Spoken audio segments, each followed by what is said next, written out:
kamarádi, dobrý den. V tomto videu se podíváme, jak dát mat v koncovce dvěma střelci. Hodně lidí si myslí, že je to celkem obtížné, ale pokusím se vám ukázat, že zase tak tolik ne. Ukážu vám přesný postup, který když se naučíte, tak vám to již nebude dělat žádný problém.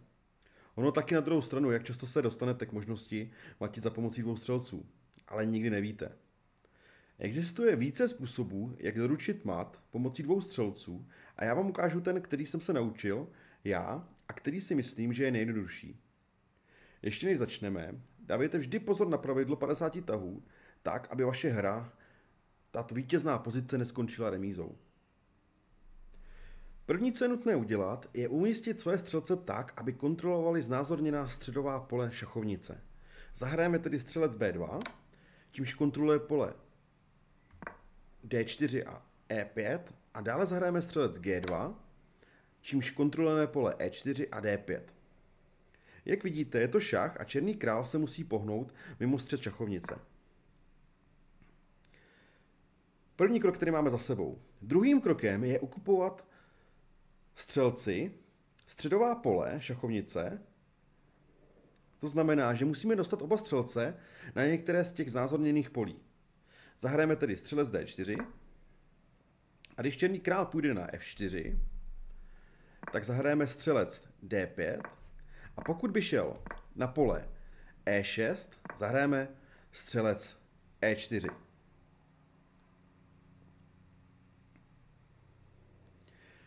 Všimněte si, jaké diagonály naši střelci nyní okupují. Černý král má už pouze 12 políček, kam se může pohybovat, je tedy omezený.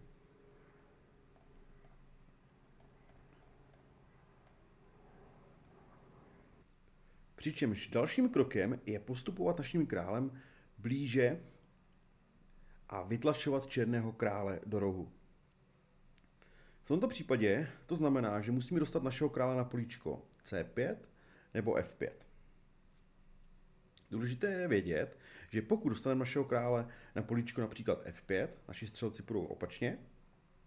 A pokud dostaneme našeho krále na políčko C5, tak opětovně naši střelci budou mířit opačně. Jak to tedy funguje?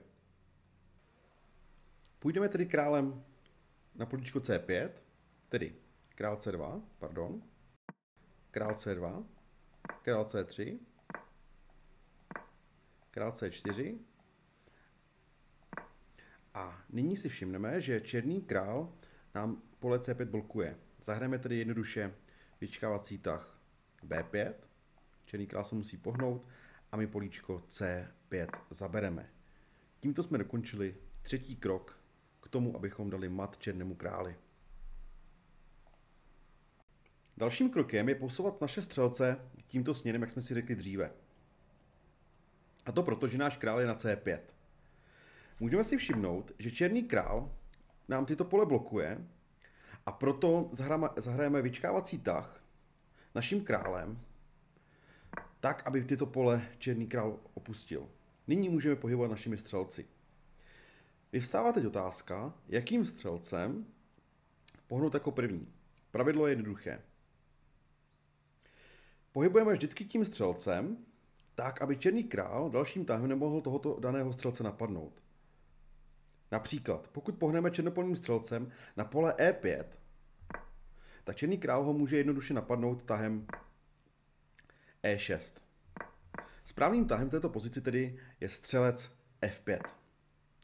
Teď už je celkem jedno, kam černý král se pohne a my vždycky hrajeme střelec E5.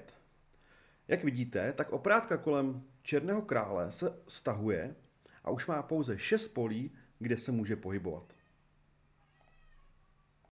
Dalším krokem je v podstatě opakování toho, co jsme dělali předtím. To znamená dostat našeho krále na pole D6 anebo na pole G6. Černý nám samozřejmě brání, proto zahrajeme vyčkávací tah a jakmile černý uhne, na to políčko D6 se s naším králem dostáváme.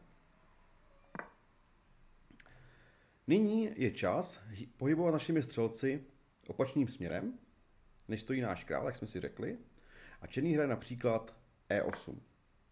My nemůžeme hrát střelec E6, protože by ho černý mohl napadnout jednoduše tahem král E7, ale zahrajeme zde střelec G6 šach. Černý má pak dvě možnosti, a to buď jít k A sloupci, anebo na druhou stranu. Král vybere například pole D8, my zahrajeme střelec F6 šach, král musí na C8, král C6, král musí na B8, král B8 a nyní má černý král dvě možnosti. Buď se vrátí na C8, nebo půjde na A8. Sekvence tahů naše, ale teď bude stejná. Nejdřív mu tedy sebereme pole C8, král se vrací na B8, jediné legální pole, střelec E5 šach, král A8 a střelec E4 mat.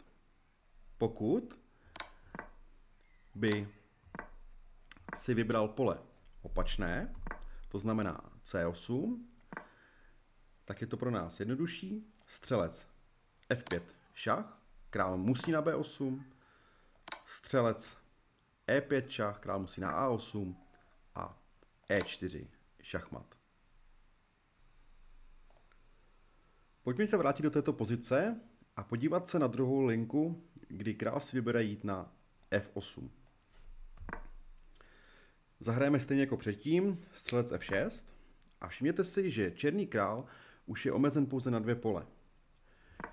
Naším úkolem je teď dostat našeho krále na pole H6 a omezit přístup černého krále k poli G7. Tedy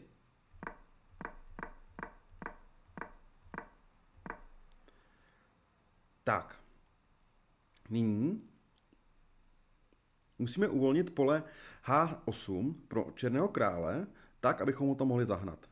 Tudíž zahrajeme střelec E7, černý král musí na H8 a my současně musíme sebrat pole G8, ale nemůžeme to udělat hned, protože pokud bychom to udělali hned, tak by se jednal o pad. Tudíž my zahrajeme vyčkávací tah, střelec F5, král se vrací na jediné pole G8, střelec E6 šach, král H8 a střelec F6 šachmat. A to je konec tohoto videa. Já doufám, že od teďka už budete matit dvěma střelci úplně bez problémů, skoro až automaticky. Pokud se vám video líbilo, dejte odběr, like, anebo napište komentář. Dneska to bude bez závěrečné úlohy a zase někdy příště. Nashledanou.